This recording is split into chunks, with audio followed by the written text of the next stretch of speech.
नमस्कार, मी प्रमोद स्वागत करतो सर्वांचं प्राधान्य न्यूजमध्ये। तर मंडळी, कोपरगाव नगरपालिका निवडणुकीला अवघे काही तास जे आहेत तेच उरलेले असताना कोपरगावमध्ये 2 डिसेंबर रोजी जे मतदान आहे होणार होतं। पण अशातच आपण जर बघितलं तर 29 तारखेला संध्याकाळी जे महाराष्ट्र निवडणूक आयोगाचे जे सचिव आहेत सुरेश काकानी, त्यांच्याकडनं जो आदेश जो आहे तो जारी करण्यात आलेला होता आणि ठिकठिकाणी जे निवडणूक अधिकारी आहेत त्यांच्याकडनं तो सोपवण्यात आलेला होता। आणि त्यामध्ये असं सांगण्यात आलेलं होतं की ज्या 2 डिसेंबर रोजी ज्या होणाऱ्या ज्या निवडणुका आहेत त्या 20 डिसेंबर रोजी होणार आहे आणि त्याचा निकाल जो आहे तो 21 डिसेंबर रोजी होणार असल्याची प्राथमिक माहिती जी आहे ती त्यांच्याकडनं आपल्याला मिळालेली होती। पण आपण जर बघितलं तर यानुसार कोपरगावमध्ये राजकीय घडामोडी सुद्धा काल कोपरगावमध्ये घडलेल्या होत्या। तर काळे गटाकडनं विरोधकांवरती निशाणा साधत निषेध जो आहे तो कोपरगावमधील आंबेडकर स्मारक या ठिकाणी व्यक्त करण्यात आलेला होता। त्यानंतर आपण जर लगेच जर बघितलं तर विरोधकांवरती जे काळे गटाकडनं टीकास्त्र सोडण्यात आलेलं होतं त्याच्याच काही वेळानंतर कोपरगावच्या ज्या माजी आमदार आहेत स्नेहलताताई कोल्हे यांच्याकडनं सुद्धा जे काळे गटाकडनं जे आरोप करण्यात आलेले होते ते म्हणजे पूर्णपणे जे आरोप जे होते ते त्यांच्याकडनं खोडण्यात आलेले होते।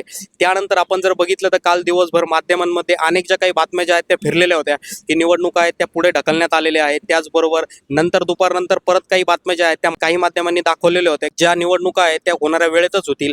पण यासाठी काल जर आपण कोपरगावमध्ये जर बघितलं तर अनेक जे आहेत ते पत्रकार आहेत त्यांना कॉल जे आहेत ते येण्याचे सुरू झालेले होते नागरिकांकडनं, त्याचबरोबर उमेदवारांकडनं। अशा ठिकठिकाणी ज्या काही कोपरगावमध्ये काल घडामोडी घडल्या, पण जोपर्यंत माध्यमांना याची जी माहिती जी आहे ती जी प्रॉपरली पूर्णपणे अधिकृतरित्या जी आहेत ती निवडणूक अधिकाऱ्यांकडनं मिळत नव्हती तोपर्यंत ती माहिती जी आहे ती देणं जे आहे ती शक्य नव्हतं। त्यामुळे काल संध्याकाळी जवळजवळ 10:30 ते 11च्या सुमारास कोपरगावमधील निवडणूक अधिकारी जे आहेत भारती सागरे मॅडम यांच्या मार्फत जी आहे ती माध्यमांना माहिती पूर्णपणे प्रॉपर जी आहे ती देण्यात आली की निवडणुका ज्या आहेत त्या पुढे ढकलण्यात आल्या। आता यामध्ये अनेक जे संभ्रम जे आहेत ते नागरिकांमध्ये त्याचबरोबर उमेदवारांमध्ये पण निर्माण जे आहेत ते झालेले होते। तर ते मुळात त्या ठिकाणी आपण जर बघितलं तर नागरिकांमध्ये पुन्हा काही चर्चा ज्या होत्या ते नागरिकांचे सुद्धा काही प्रश्न होते। तर उमेदवार जे आहेत ते पुन्हा अर्ज दाखल करतील की त्यानुसार त्याची प्रोसेस जी आहे ती कशी होईल। पण प्राथमिक माहितीनुसार जो आदेश जो आहे तो जारी करण्यात आलेला आहे त्या आदेशमध्ये पूर्णपणे जी माहिती जी आहे त्या माहितीनुसार, त्याचबरोबर कोपरगावमध्ये निवडणूक अधिकारी भारतीय सागरे मॅडम यांनी दिलेल्या माहितीनुसार ही संपूर्णपणे माहिती अशी आहे की 4 डिसेंबर रोजी निवडणुकीचा जो कार्यक्रम आहे तो जिल्हाधिकारी साहेब पुन्हा एकदा तो पूर्णपणे नव्याने डिक्लेअर करतील। त्यानुसार पुढील ज्या काही अनेक प्रक्रिया आहेत त्या होतील। तर 10 तारखेपर्यंत जे उमेदवारांना अर्ज जे आहेत ते माघारी आहेत ते घेता येतील आणि त्यानंतर आणखी काही उमेदवारांमध्ये त्याचबरोबर नागरिकांमध्ये सुद्धा काही संभ्रम निर्माण झालेला होता की जो प्रचार जो आहे तो पुन्हा पूर्णपणे स्थगित होईल की तोच प्रचार जो आहे तो चालू राहील।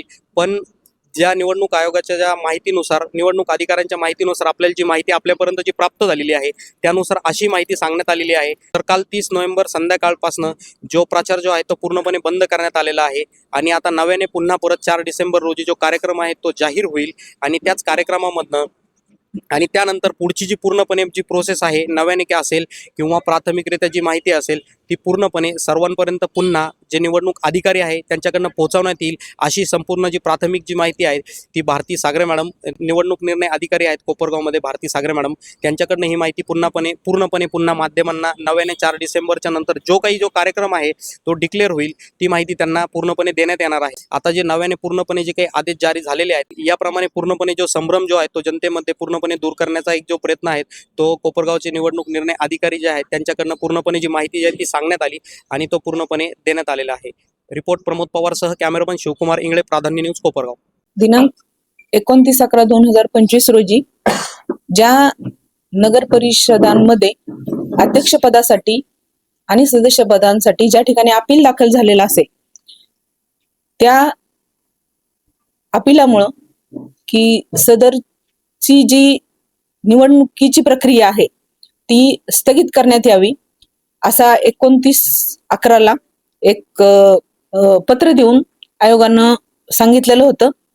त्यानुसार आज आपल्याकडे 21 तारखेला जे काही अपील झालेलं होतं आणि 24 तारखेला त्या अपिलाचा कोर्टानं आपल्याला निर्णय दिलेला होता।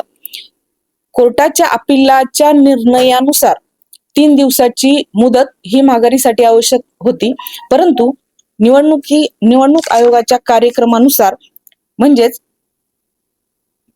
नगरपालिका निवडणूक नियम 1966च्या नियम 17(1)(ब) नुसार कार्यवाही न झाल्यामुळं सदरची निवडणूक ही स्थगित करण्याचा निर्णय हा निवडणूक आयोगाने घेतलेला आहे आणि त्यानुसार माननीय जिल्हाधिकारी यांनी सुधारित कार्यक्रम घोषित करायचा आहे. 4 तारखेला जिल्हाधिकारी सुधारित कार्यक्रम घोषित करतील आणि त्यानुसार पुढचा जो निवडणुकीची प्रक्रिया आहे ती चालू ठेवण्यात येईल. धन्यवाद.